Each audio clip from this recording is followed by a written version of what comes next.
everybody. Hello, hello. Y'all, we're going to be making a super fun pancake wreath. I am just putting 12 ties around this little bad boy. This is one of my favorite things to make for my shop. We are going to make a Fiesta Wreath today. I need 12 pieces of this mesh. So I am getting my shop ready.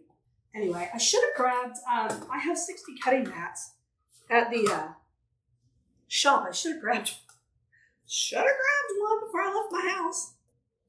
So I'm just going to pinch right up the middle here, and we're just going to. So I'm going to start on the outside, and the key to doing a really good pancake wreath is tightness. You want everything to be super tight, super exact, like twist, make it tight. There should be no space in between. And you form that little button. That's what I call these. They remind me of the yo-yos from the 80s. Do y'all know what I'm talking about? Like the yo-yos? That's what that reminds me of. Anyway, this is some of that breeze mesh that Deco has in. I'm obsessed with it. Obsessed. This is all I have left. I have some purple left at home. I've been using the mess out of it. So the tightness even involves the ruffles. Tight ruffles. Okay, so I got the outside done. We got this laying pretty flat. All right, so I'm going to go ahead and cut this.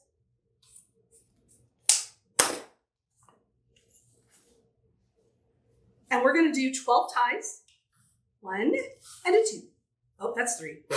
4, 5, 6, 7, 8, 9, 10, 11, and 12.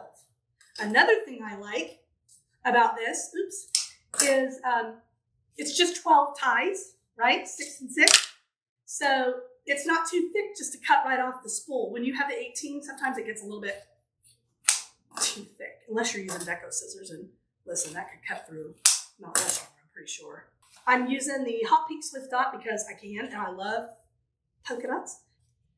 Okay, so I'm gonna go ahead and make my stacks. I like to get everything prepared before I put my inside ring on. All right, y'all, I'm just going to do the outside, and I'm going to twist. That twist is really what makes it tighter. I think Mary's the one that asked that earlier. This is going to be the cutest dang wreath. I'm just telling y'all, it is going to be cute.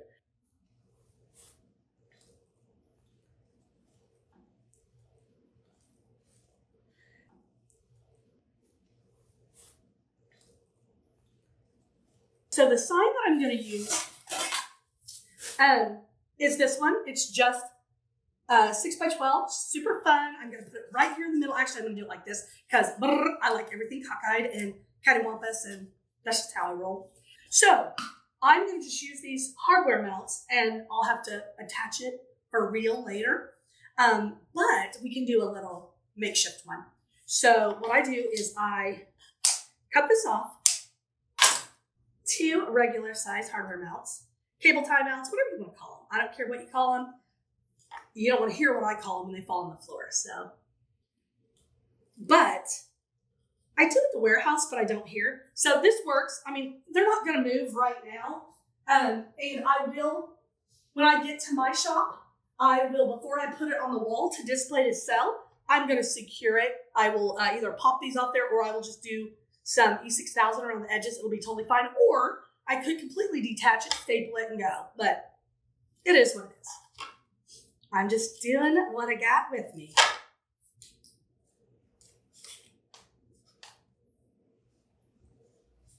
Okay, so now I'm going to start on the inner. I don't need those yet. I need to do my mesh.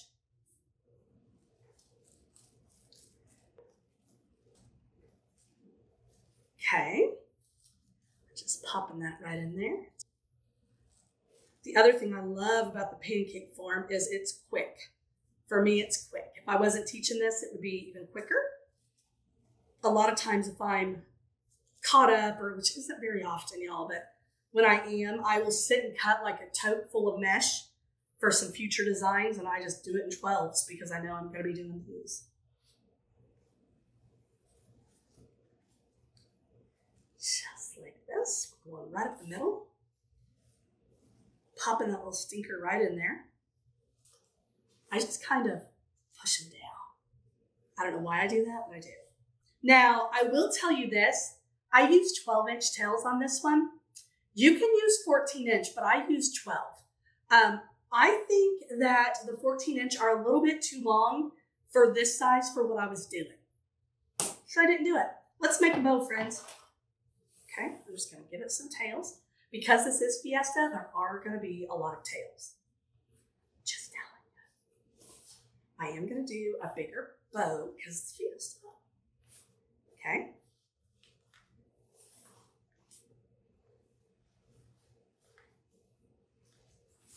All right, now if you have trouble with your bows, I know some people do. Let me show you a little tricky trick.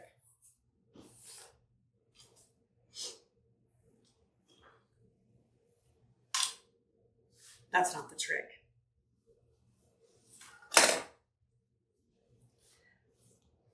Okay, so I just do it by layers.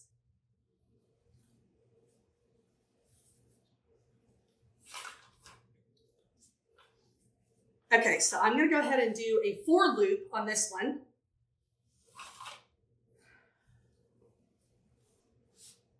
Isn't that fun? So this is something that Mel always does because she's got carpal tunnel. Somebody in here earlier said that they had carpal tunnel. And this is a little trick. A lot of people are like, I can't make hand bows because I can't hold it all. Friends, you don't have to hold it all. You can layer it with pipe cleaners. Pipe cleaners are your friend. So I'm just going to do some, this is going to be a fun one, y'all. Make sure it's not longer than the layer I just did. And that one's kind of pushing. You use this when teaching a larger group? Yes, me too.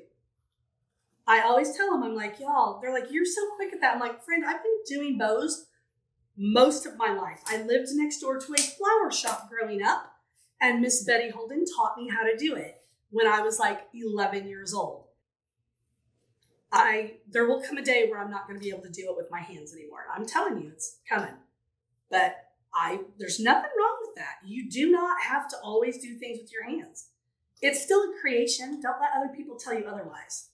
What the heck? What the heck?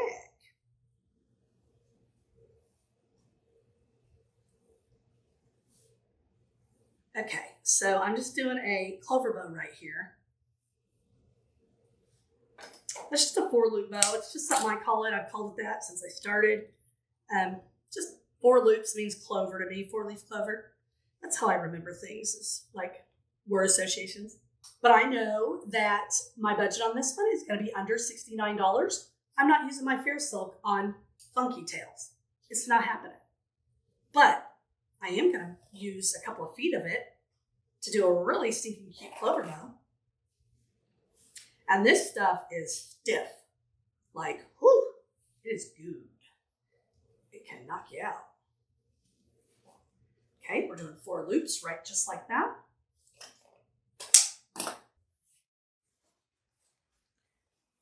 So something that we're going to do on this one is, I told you we were going to add some extra tails. Now, something that I would totally do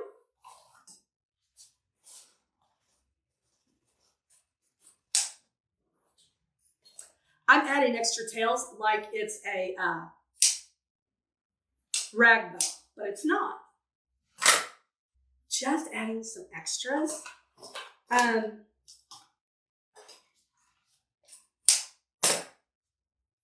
Because I can, and because I want to.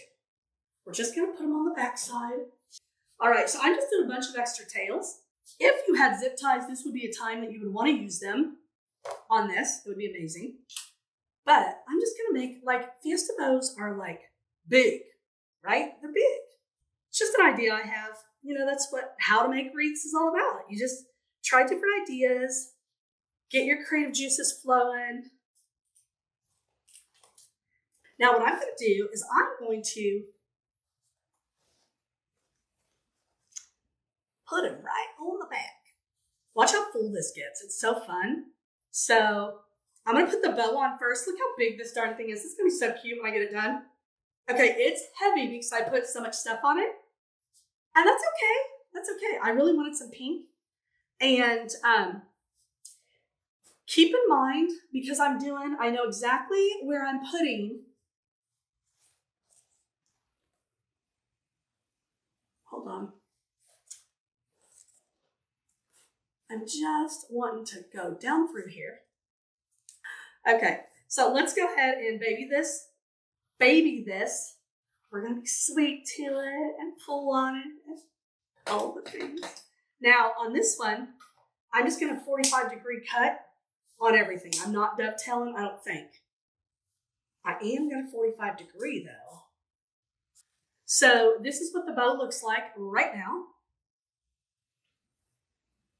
Okay, so because I told y'all I wanted this to be cattywampus, I want it to be cattywampus. I want it to be sideways. So